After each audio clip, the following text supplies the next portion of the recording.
Virginia McCulloch, she was known to be a master manipulator. She would manipulate people to get whatever she wanted, and her parents were not immune to this. She would constantly take their money, steal their money, run up debt in their name behind their backs, and when she felt like the walls were closing in on her, when she had rallied up thousands of pounds of debt, she said she had no other option than to murder her own mum and dad. Not only that, but once she murdered her mum and dad, she would store their bodies in their own home, and she continued to live in that home with their dead bodies. Virginia would live like this for 4 years before she would finally be caught. This is the crazy and horrific case of Virginia McCulloch. Hi everyone, welcome back to my channel, or welcome to my channel. If you are new here, I hope you're all doing so well. Welcome back to another true crime and makeup video. Oh yeah. I am covering a case today that you have really hammered me for. It's the case of Virginia McCulloch. If you don't know, where have you been? It's literally been in the news constantly since her sentencing on the 11th of October. So here I am, covering it in the flesh. For you. If you are new here, hi, my name's Anna. I am a certified yapper, and I decided one day to hop on the internet and talk about true crime in the hopes of finding a community of people who enjoy the same stuff I do. And I think I found you. Lucky me. If you're a regular here, then you know the drill. Please leave a comment down below. This really helps with the YouTube algorithm, helps push me out a little bit, get my videos seen by more people, because YouTube is always playing me. It enjoys winding me up, I think. Don't forget to subscribe, because I am here twice a week, every single week on a Wednesday and Sunday, apart from today, which isn't a Wednesday, I know. I'm currently moving house and working full time, and it is just crazy. So I'm trying to squeeze in filming time where I can, but at this point I'm running on fumes. But yeah, Virginia McCulloch, evil woman. I don't think I can possibly ramble any more before getting into this case, so without any further rambling and any further ado, let's get into the case of Virginia McCulloch. So before we get into the case, I have a couple of disclaimers, a few things that I would like to say. Number one, the side swoop. Ignore it. My hair has not been washed in like 5 days. I'm trying to move into a house. We're trying to decorate. We're trying to get things done. I'm stressed. I'm tired. And I don't even know how I am functioning right now. So the side swoop, don't know who I'm trying to be, but it's there. I think it's going to make sense with the makeup look that I've got planned. And just an FYI, let the record show, I am not naked. Wearing a little bandeau. So the case of Virginia McCulloch. Now, let me tell you, the minute this case went like news spread over the country, over the world, you guys were flooding my comments, flooding my DMs, flooding my emails, asking me to cover her case. And I was worried, because at first I was like, is there enough information?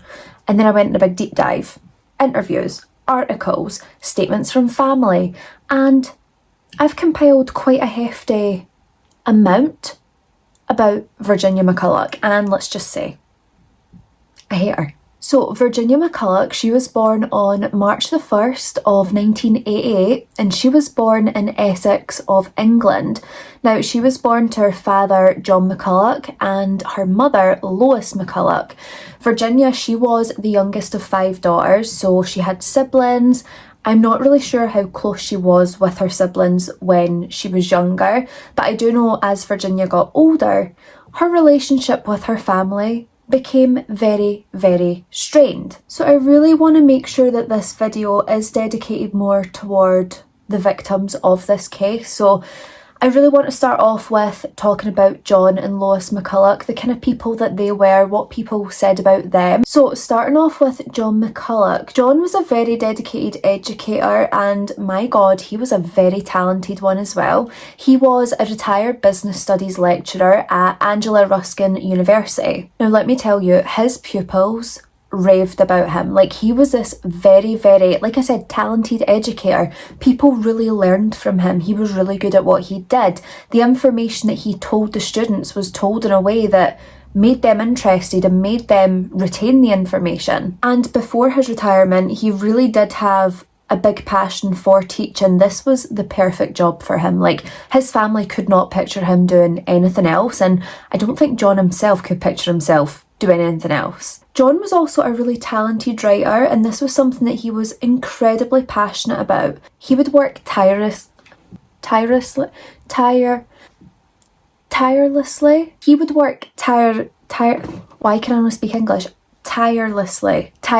He would work tirelessly throughout his career. And number one, because he loved doing it. But number two, it was really important for him that he created a stable environment for his family. He wanted them to have a good life, and so he worked hard to make sure he had the money to give themselves a good life, and also him and his wife when it came to their retirement. Now, John, he was known to be a very loving and caring father.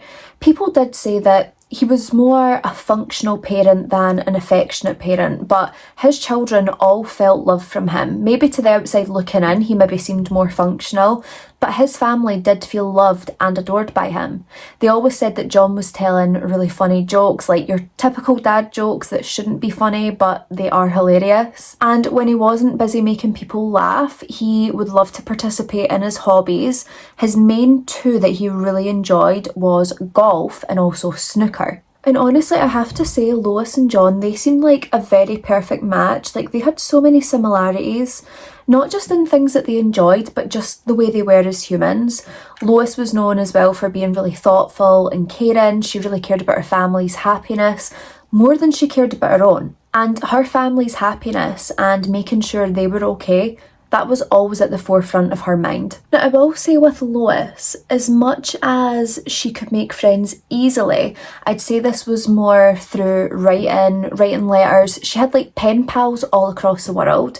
But in person, she was very introverted. She had a few mental health struggles that meant that she never really socialised that much with people outside. But through her writing, she felt she was able to build communication and connections with people. And she did. She had pen pals across the world, some that she was writing to for well over like a decade or even decades. So while she might struggle socially in her community, she did have her social connections that just happened to be through pen and paper. Now, another keen interest and hobby of Lois's was history. And I know a lot of us can get on board with that because we love a bit of history here. We really, really do.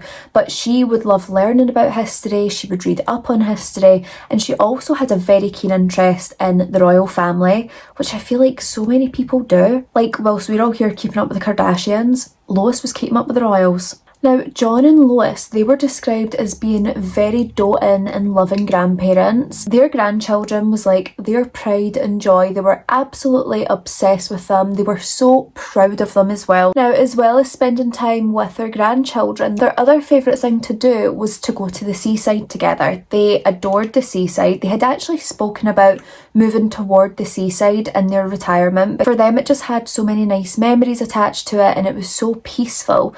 And they could really picture themselves living out their last days by the seaside together. Now, at the time of their deaths, John, he would be 70 years old and Lois was 71 years old.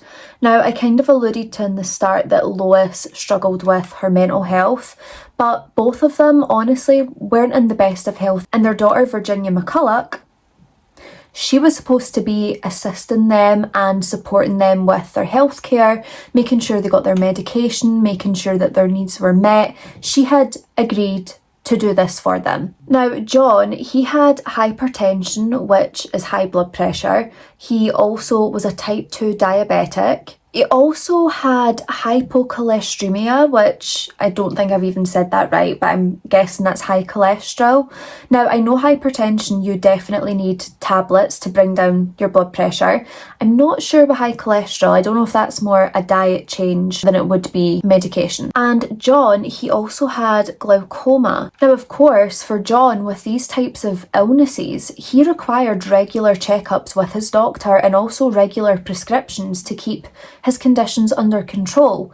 Now, Lois, on the other hand, her conditions were more mental health related. She was agoraphobic. And if you're not aware, agoraphobia is a mental behavioural disorder that is characterised by high feelings of anxiety, particularly when people are in situations that they feel they can't escape from easily. especially when they perceive their situation to be unsafe and they feel like they're in immediate danger. Now, sometimes this can get so bad that people can't even leave their homes. Now, Lois, she was on medication for her anxiety to try and keep it under wraps. Luckily, Lois wasn't someone who was completely terrified to go outside. It did give her anxiety, but she was able to work through that and still, go to the shops, but she maybe struggled to make small talk with people. But ultimately, she was still able to live her life as much as she could. Lois also had traits of obsessive compulsive disorder, so she would get regular checkups with her doctor. They'd check that her medication was still working, and again, she would need regular prescription refills. Now, people in the community, they did know Lois and John. Despite them both being quite quiet and reserved, especially Lois, they did say whenever she was out, she was really polite, she was nice enough, but she was very quiet and shy, which is probably to do with her agoraphobia. Now, like I said earlier, she did struggle to make small talk with people, and some people could take this as her being, a bit ignorant, but it really wasn't. She just had her struggles that were going on inside, but most people did say that she was a really, really nice woman. John, on the other hand, people said that when they seen John would chat to them, but he always seemed like a man in a hurry. He was always in a hurry to get home. And if that ain't me, I don't know what is. I just watched back my last clip, right, because my dad's downstairs and he's on the phone to his friend and he's so loud. Tell me why I look like I'm the hunchback in Notre Dame. Why am I sitting like that? But I can't sit like this when I do makeup. I need to hunch. So I'm sorry if my body looks small and my head looks big, or my body looks big and my head looks big. It's no working. So even though both John and Lois were very much reserved, they did have their daily routines, which of course is a community that's quite tight-knit. You become aware of people's routines. Like, I'm a nosy neighbour. I know some of my neighbours' routines. Like, I see them going out and I'm like, oh, there's wee Jonathan going for his morning paper, or there's wee Sandra going for her milk. You just know. And people would very quickly notice when John and Lois McCulloch went missing, just when they disappeared into what seemed like thin air. And now we're going to talk about the evil monster of today's case, and that is Virginia McCulloch, their youngest daughter. Now, Virginia McCulloch, she was known as having a very normal upbringing, like a really normal childhood, normal family life. And it seemed like she was brought up in quite a stable environment. However, in her early years and through her adolescence, people became increasingly aware of the fact that Virginia was very manipulative, and she also isolated herself from others. Now, Virginia, if I keep calling this goddamn woman Virginia, honest to God. For people who knew Virginia, they said that she had a very, very imaginative mind. Like, she could make up just the craziest stuff, and we all know someone like that. Like, she was a bit of a fantasist who was always adding embellishments to her stories and always making stuff up for attention. We all know this person. Now, despite these flaws, people did believe that Virginia had the potential to do really, really well in life. She was very intelligent, she was very artistic, she had even obtained her degree in fine arts. So there is good qualities in there for Virginia, and she could have been someone who did well. But ultimately, these qualities that she had that were good, which was very few, by the way, but the good qualities she had was completely overshadowed by her manipulativeness and also her secrecy. Before Virginia moved in with her parents, she was actually living independently by herself. And even when she was living by herself, her relationship with her family and her parents was still very, very strained. Her whole family noticed how deceitful Virginia was, how she always needed to lie about every single detail in her life. Like, you tell her the sky's blue and she'll tell you that it's red, and she will convince you until she is blue in the face. Things that just don't matter, things that have no reason to be lied about. She would make stuff up. Not only this, but her family recognised just how manipulative she was. She was constantly manipulating her parents to get her own way. But of course, when it's family, and especially when it's your child, you don't want to cut someone off. You want to support them and help them work through anything, which is what Lois and John would try to do. Despite some of the issues in the family, in 2015 it was decided by Lois and John that Virginia could move in and live with them. Now, she would live with them, help, support, help care for them, just support them in their day-to-day activities. And because she was doing this, John and Lois, they had agreed that while she's living there, she can live there rent-free. Virginia had convinced her family, especially her parents, that she was really working toward building her career in art. Virginia had told them that she wanted to become a professional artist and that when she achieved this goal, ultimately it would pay off for the entire family and the money would start coming in and she could help support all of her family, her parents, her siblings, herself. This is the big grand plans that she had. But of course, she never actually had these plans at all. Yet again, this is another manipulation tactic that she is using to live there rent-free while she can. So Virginia, she obviously has to keep up with this facade that she is a working professional. So she tells her mum and dad that she is a salaried web designer, which she is not. She also pretends to go into the office on some days, which she is not. Where was she going? I don't know, Asda? Now, in fact, Virginia, she had been unemployed for a number of years. I think she has a brief job as a barmaid in 2017, but apart from that, that was it. No salaried web designer, no budding professional artist, just a woman that had absolutely no intention but to take advantage of her mum and dad. Now, even though Virginia is literally living under her parents' roof rent-free, this still wasn't enough for her. And she would start to steal thousands of pounds off her mum and dad to fund her gambling addiction. Now, Virginia, she really did struggle. She had a very, very severe gambling problem.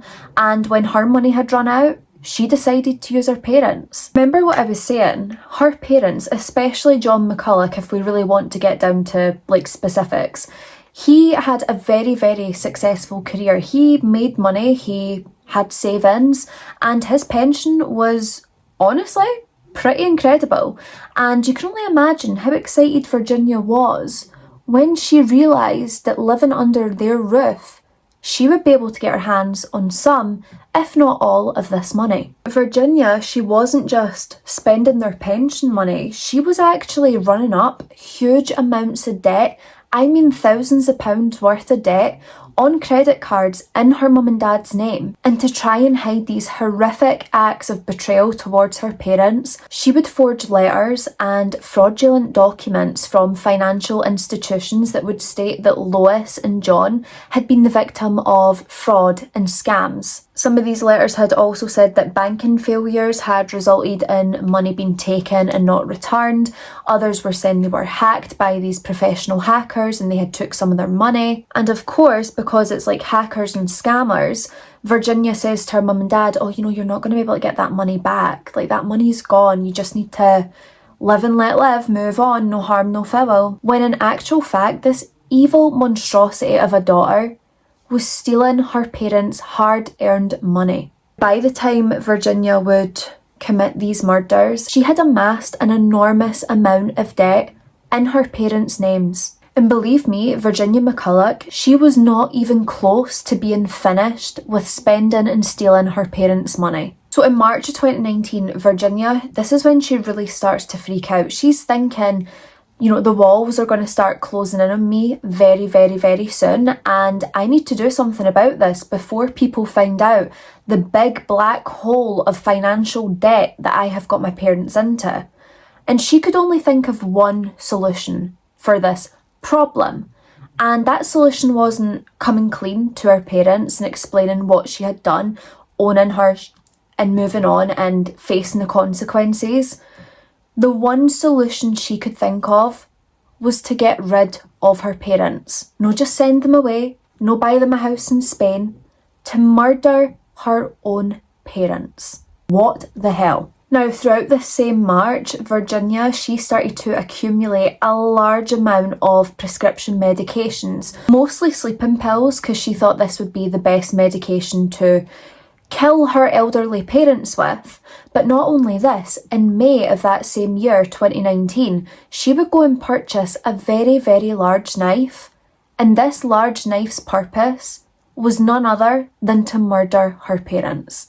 Now, in June of 2019, just days before these murders would take place, Virginia practiced her concoction of prescription drugs. The whole reason she wanted to test it out is because she was worried that her parents might be able to taste that whatever she puts these drugs in tastes off. And she didn't want them being suspicious that she might have been trying to, poison them. Virginia decides that she's going to use her dad as a guinea pig. So she crushes up the medication and she puts it in his alcoholic beverage that he would have. Virginia gives him this drink. It's not a fatal dose in this one. It's just enough to test the waters to see if he would notice anything off. He never. He drank the drink as normal, not suspecting a thing. And this is when Virginia realised she could pull off this evil plan of hers. So on June the 17th of 2019, Virginia, she makes up this concoction of drugs in order to kill her parents. So she mixes it up in alcoholic beverages and she gives one to her dad, John McCulloch. Now, this is a fatal dose, remember. And John McCulloch, he would drink the entirety of this drink. Now, Lois, on the other hand, Lois is not a big drinker, so she has like a sip here and there of the drink, but she doesn't finish it, and her dose would only be enough to sedate her. Now, it is worth noting at this point that Lois and John, they didn't sleep in the same bed. They had separate beds. Some people try and say this is because they're not very affectionate, they're more functional, like I said in the beginning. They didn't want to be cuddled up next to each other every night, and some other people stated this was simply for comfort. And who can argue with comfort? Maybe John snored, maybe Lois snored, and they needed space to be able to sleep, and that's okay. So then, on the morning of June the 18th, Virginia, she went through to her father's bedroom to basically see if her concoction had worked and killed him. And when she went through, she would in fact find John McCulloch lying dead in his bed. At this point, Virginia's relieved because, her plan has worked. Yay for Virginia. And she starts to panic, thinking, well, what if my mum realises that dad's dead? What if she tries to call the police? What if she makes someone aware? Now I'm going to have to deal with her. And this is when she would head through to Lois's bedroom. When Virginia walks into Lois's bedroom, she finds her mum sitting up in bed listening to music on the radio, and Virginia had thought to herself, she looks so innocent just sitting there. So Virginia, she then proceeds to go in and out of Lois's room 3 times. She herself even admitted the reason for this was so she could get the gumption to go ahead with the murder. Upon this third entrance to Lois's bedroom, this is when Virginia would suddenly grab the hammer and start bludgeoning her mother with this hammer. She said that her mum was just looking at her in disbelief when she walked into the room holding this hammer and going to swing at her. Lois couldn't believe that her own daughter could be capable of such a horrific act. And it's absolutely disgusting, but Virginia sort of explained how it felt when she was bludgeoning her mum with the hammer. She said it was as if someone was playing the xylophone badly. It was willy-nilly. What? Now, she decided because she was hitting her mum like she was playing the xylophone badly, that this was inflicting too much brutality and too much suffering to her mum. So she decides instead to go and grab the Lakeland kitchen knife that she had purchased, and she would stab her mum to death 8 times in the chest and in the neck. Virginia claimed that whilst her mum was bleeding out, she was apologising to her, apologising for doing this to her. Well, if you were that sorry, you would never have done it in the first place, or after the first hit, you would have got her help. Now, this bit in particular was just sick on so many levels to me, and this just showed to me how little she really cared about what happened, because she went back to normal real quick. Now, while she brutally murdered her mother, while she brutally stabbed her to death with this knife, Virginia got a wee cut on her finger, and this little wound wouldn't stop bleeding, and she booked an appointment with the GP, went to get it seen to, cleaned up, and had them make sure that it was okay. What? She told them that this wound was from cutting vegetables. No, you were cutting up your own mum, you sick, twisted, evil.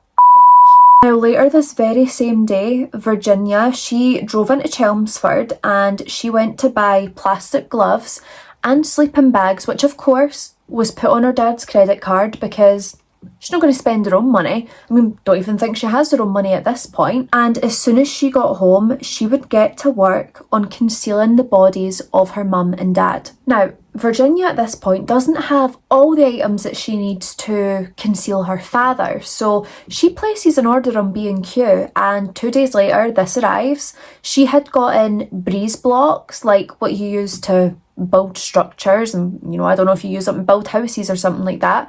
She also got cement, and she had built a makeshift mausoleum in her father's downstairs study. Now this was made up of the blocks, cement, sleeping bags. She decorated it with like her paintings and drawings, and her dad's body was stored inside.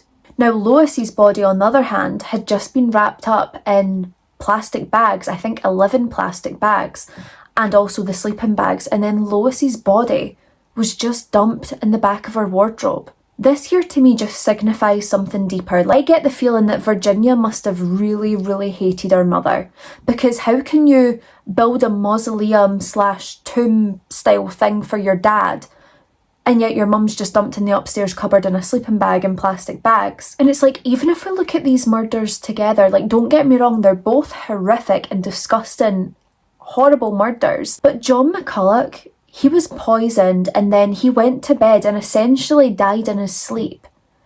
Lois McCulloch, she was wide awake. She was bludgeoned with a hammer and then she was stabbed and bludgeoned with a knife. Like, it's just different levels. It's like she wanted her mum to feel pain and to suffer even more than her father. Stabbing so much just shows this aggression and rage and possible desire for revenge, which of course could indicate that there is some unresolved emotion and feelings towards her own mother. Now, I will say that Virginia would later claim that Lois had been abusive to her in her childhood. She tried to say that Lois would smack her in the bathtub when she was bathing her as a child. Virginia even referred to Lois as a happiness hoover, like she would just suck all the happiness out of the room she was in. She would suck happiness out of everyone around her. She just said that Lois was really not a good person. But her entire family was completely against this statement and says that it was nothing but a complete lie. But we'll get there, I'm jumping ahead. Now remember what I said, Lois and John, they have 5 children altogether, 5 daughters.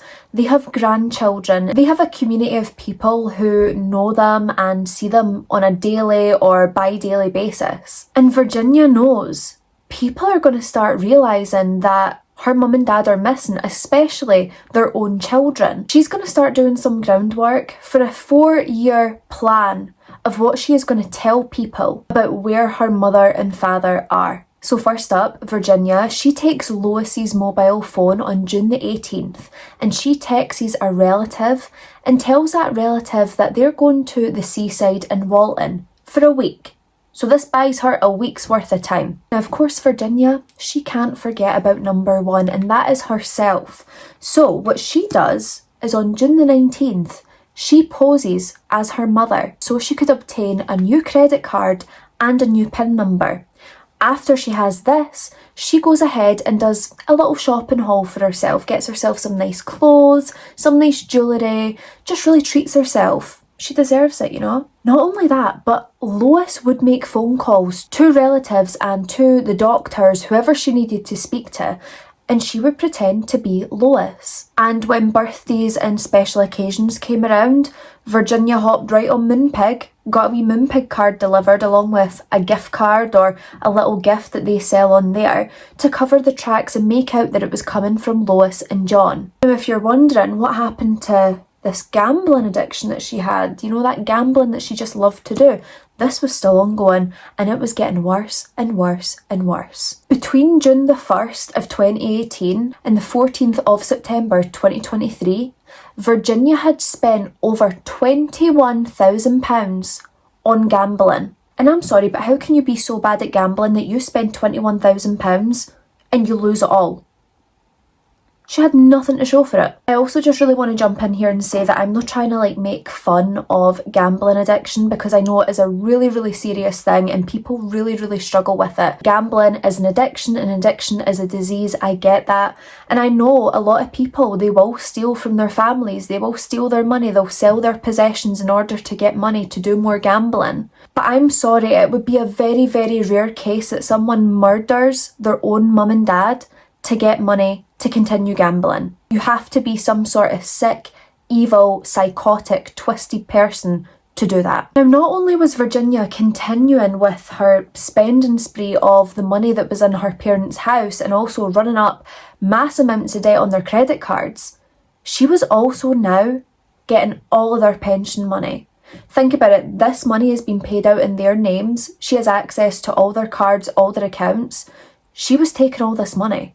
Now, I've got the numbers written down because I just knew for a fact that I would never remember them, so I'm just going to read them out to you right now. So Virginia would benefit from £59,664.01 from the state pension, and then £76,334.58 from John's teacher pension. And that was between the 18th of June 2019 and the 15th of September 2023. How insane is that? And it just shows you as well, like, she was with her mum and dad for 4 years before she killed them. And she had all of this money that she was just taking from them. And even in their death, she's still stealing from them. And it's like, how vile can you possibly be? Remember, like I was saying, although Lois and John, they were quite reserved and kept to themselves, they did have their daily and weekly routines, and people of the community would start to notice when they hadn't shown up in a long time, even if it was just a grocery shop or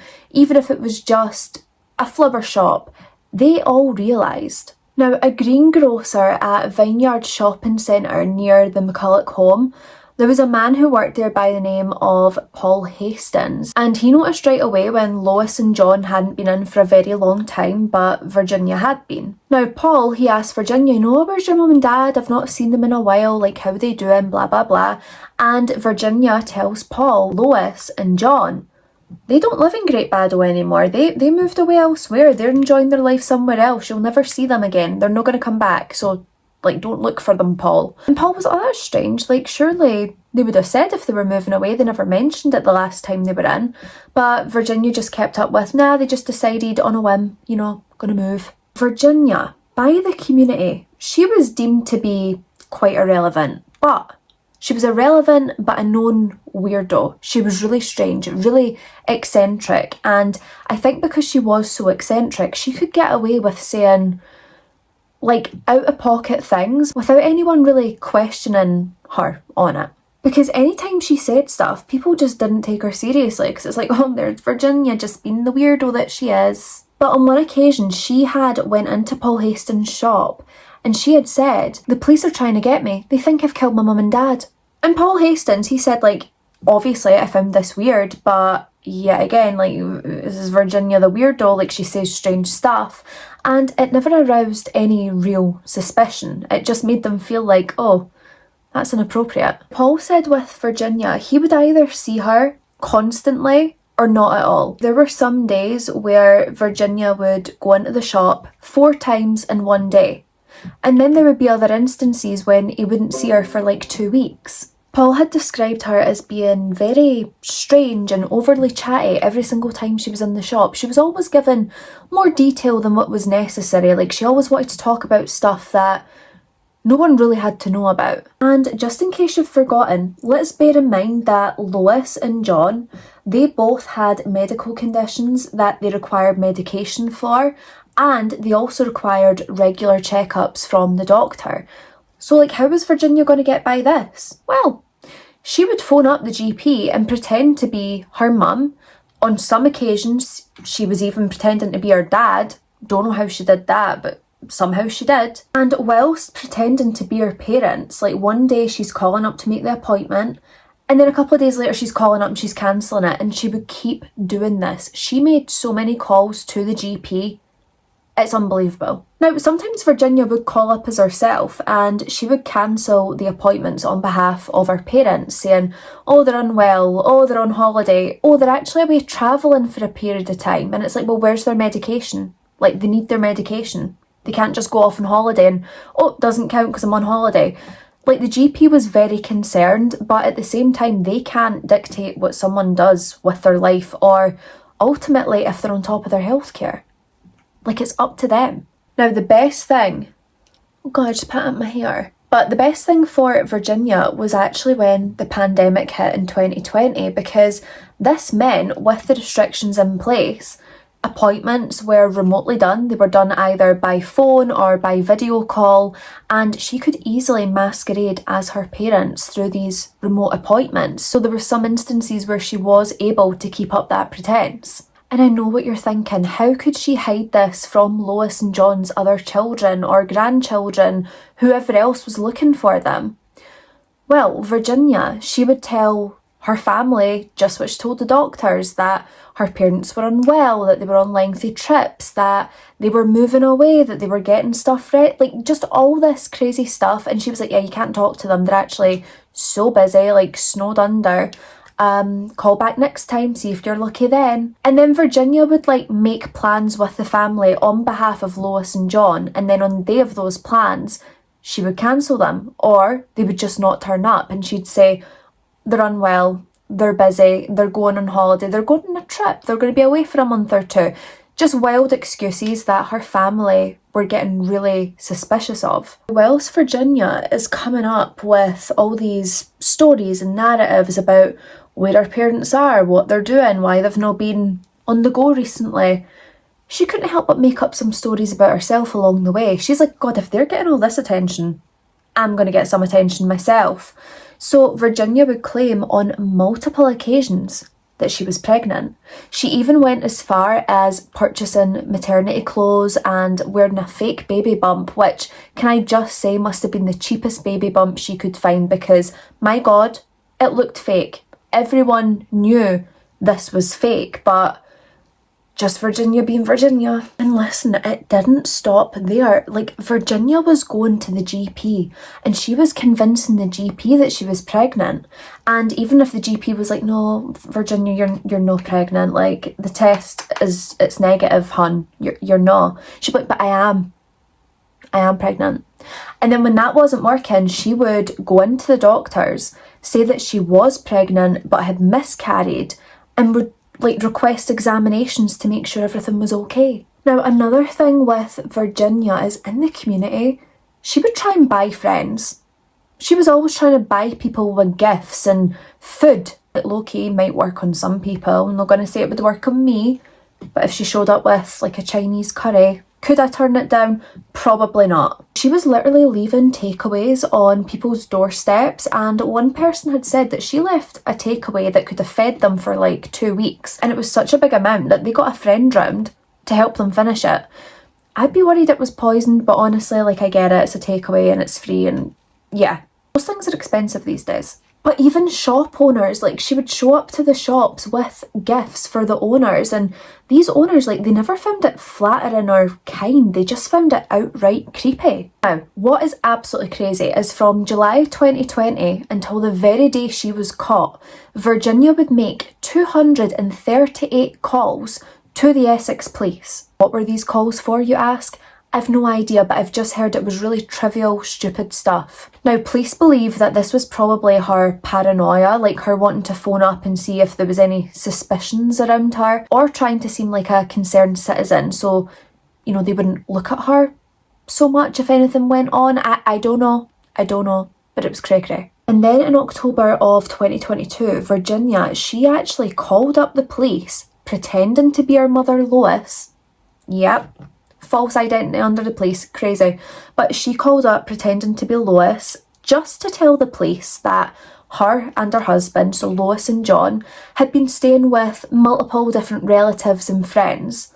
Now, I think the reason she did this was like a pre-measure, just in case anyone had reported them missing, and then the police could say, oh no, like, Lois called up, they were just staying with family and friends, like, they're okay, we've heard from them. Which I think that in itself is suspicious.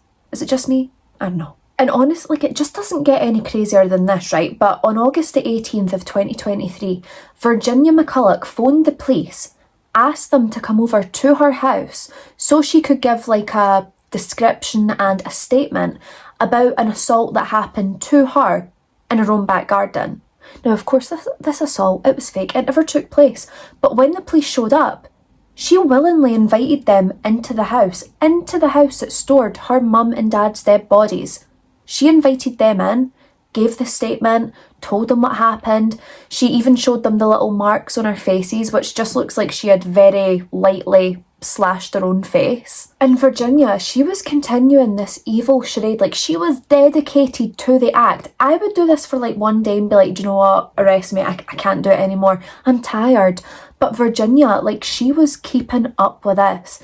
She would text family members on a daily or weekly or monthly basis, letting them know how her and John are getting on, you know, pretending to be Lois, saying that they can't visit this week, but they can maybe visit next week, and then texting them and cancelling. You know how some people get described as trigger happy when they're too quick to like shoot a gun at someone?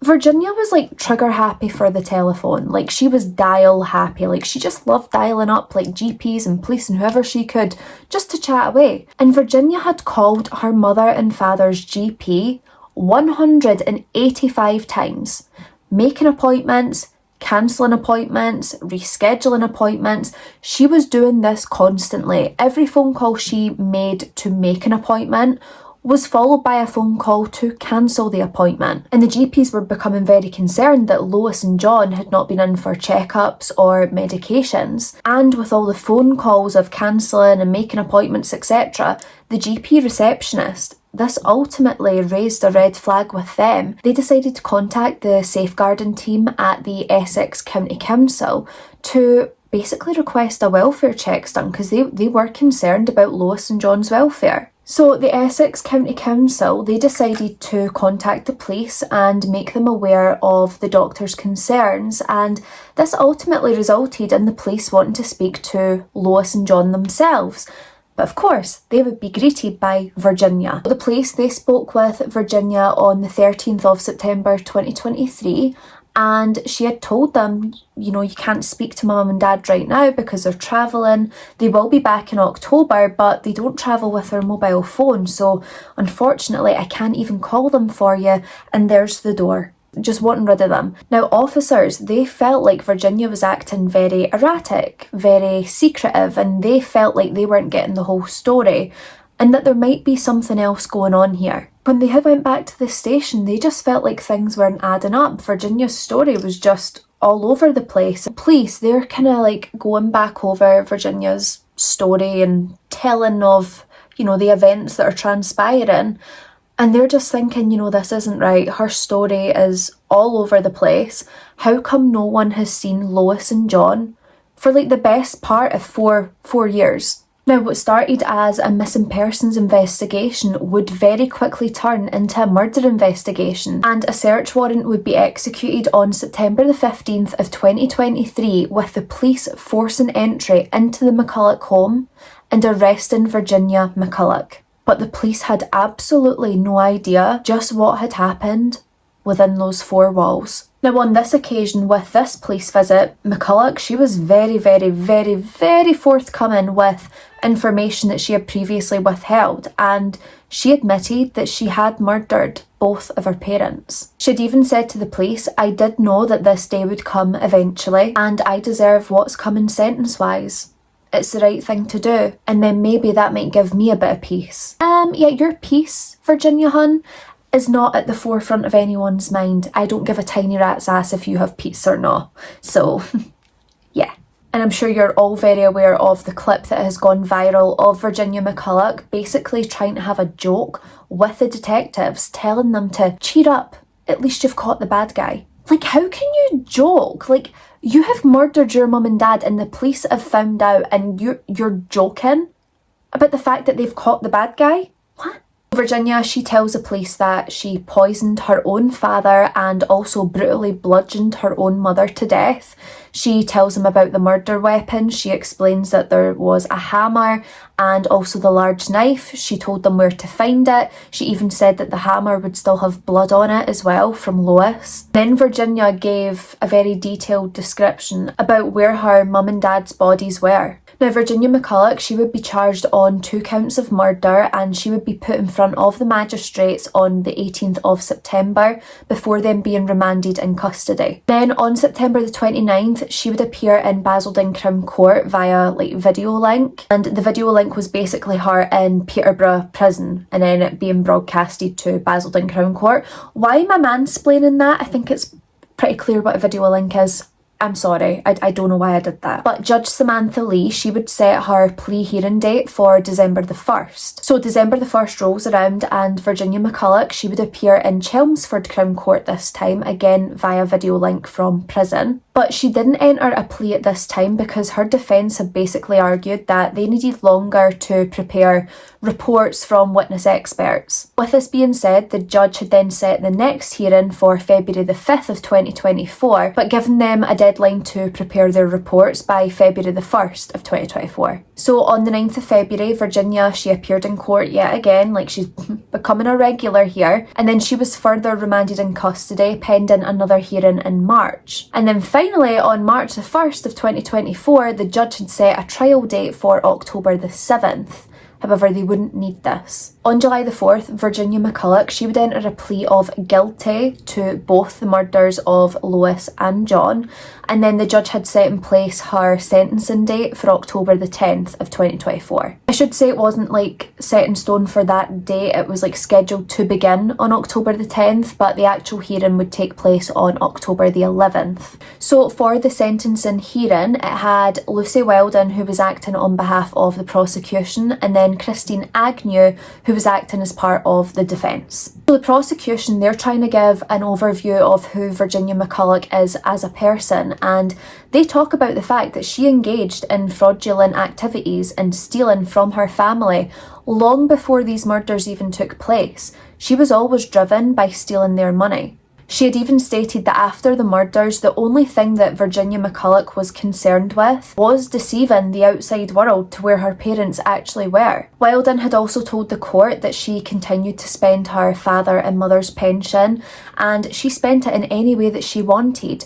There was also call transcripts of Virginia masquerading as her father, and also evidence of her opening up credit accounts under her mum and dad's names. The court would also be told about the B&Q order that Virginia had placed 2 days after the murder, which included sharp sand, cement, 40 of those building block things we were talking about. There was also gorilla tape, as well as a stepladder. Christine Agnew, who was acting for the defence, she had basically said that Virginia McCulloch was her parents' primary caregiver, and she had a lot on her plate because they had mental illnesses and physical illnesses, and she was the one who was having to carry the burden of looking after them every single day, and apparently she felt trapped. Well, get a carer and then leave. Christine Agnew had then told the court about the diagnosis that Virginia McCulloch had received of anxiety and autism.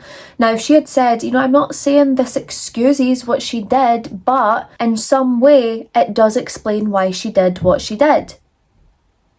Does it though? I don't think anxiety and autism come hand in hand with murder. Correct me if I'm wrong. And of course, Virginia McCulloch, she tried to claim that both of her parents, especially her mother, had been heavily abusive toward her in her childhood and her adulthood, all the way through her life. Now, her own siblings would come forward and tell the court that she was a compulsive liar and that these disgusting lies she was telling, she was trying to ruin the memory of John and Lois. They called it a disgusting misrepresentation of their family, and they were absolutely enraged by her. They felt like she was this evil human being who they didn't even know. Christine Agnew, she also told the court that Virginia McCulloch, she had very quickly admitted to the murders to save her family any further distress. How kind of her. Plus, don't forget the fact that she covered it up for 4 years and she brutally murdered both of her parents in cold blood. But oh, she admitted to it 4 years later when the police came barging through her door.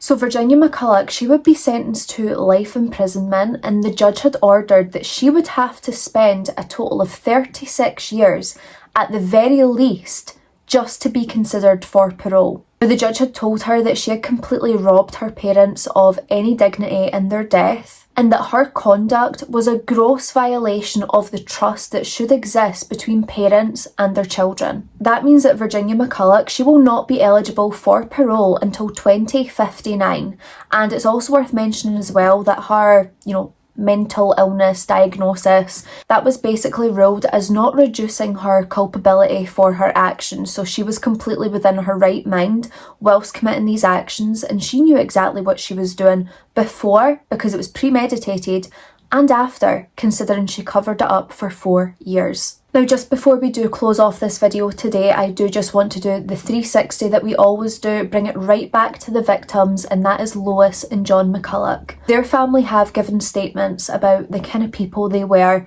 how much they were loved, how much they were adored by their family, by their children. These two individuals are missed every single day. And this family, the overwhelming sense of guilt that they have for not realising that something was wrong sooner, eats away at them. But how were they to know? And I know people will say, well, how could it be 4 years and people don't know? You just don't know the dynamics of a family. Some families aren't always that close physically. It's more that connection that they share with each other. I know it's easy to sit and judge and, have quick opinions, but we need to remember everyone is different. Everyone's family life is different. People connect and bond in different ways, and that's not always going to be through seeing someone all the time on the regular. What I also want you to remember in that regard is Virginia, she was known to be a master manipulator. She could manipulate anyone into believing anything. This was her talent. Police said this, the judge said it, everyone that knew her knew that she was an amazing manipulator. She's done it her whole life. Lois and John McCulloch, they kept to themselves, but they had their life that they were happy with, and they were friendly and polite to everyone. Even Lois, who really struggled with socialising, she was known to be nice, she was polite. And I do think the loss of Lois and John has hit the community really hard, but more specifically, has just shattered their family. Their family's hearts are broken into pieces. And to know as well that it was their own relative that could do this completely shatters them. And that entire family, they have to now live knowing what exactly happened to Lois and John in the moments before their death and even the years after their death. So please send this family all the love and prayers that you possibly can. And I am absolutely sending love and prayer to everyone who knew and loved Lois and John. And I'm sending love their way as well, because no one should have had to face what they did. My loves, that is the end of another true crime and makeup video. I really hope this one was interesting for you. I know you've been wanting this one ever since the case kind of went widespread. So I wanted to jump in and cover it as quick as I could, but it did take me a while to gather all the information that I wanted to make sure was included. If you do enjoy my content, please don't forget to like, comment and subscribe. Put the notification bell on so you don't miss when I upload, which is twice a week, every single week on a Wednesday and Sunday. I know this one is all over the place, but I'm currently moving house, which, if you've done it, is, well, I wasn't prepared for it, let's just say, and I'm running on sawdust, or just dust in the air, I don't know. I'm still alive, but I'm barely breathing. Me right now. But please subscribe. I am very consistent. You guys know this, but if you're new here, I'm very consistent. I post every single week on the days that I say I will, but life is just life in this week, and I have a full-time job, so it's tough out there, kids. Don't forget you can leave your case suggestions in the Google Doc link, which is in my bio, or at least it should be. If it's not, please tell me off in the comments below. You can also leave them in the comments below or send them over to my email, but I will say, if you really want a case to be recommended, please send it to the Google Doc, because I am having so much issues with my email. I've told you this before, but some emails are coming through, some aren't. If you're interested in anything that I've used on my face today, all the details will be linked down below for you to purchase if you wish. They're not affiliate links. I don't make any money off them whatsoever. I just link them all down below. So if you want to buy them, you can. I hope you're all having a lovely, lovely week so far. Please, please, please be a good person. Do not be a bad person. Stay safe, look after each other, and I will see you in the next one. Bye!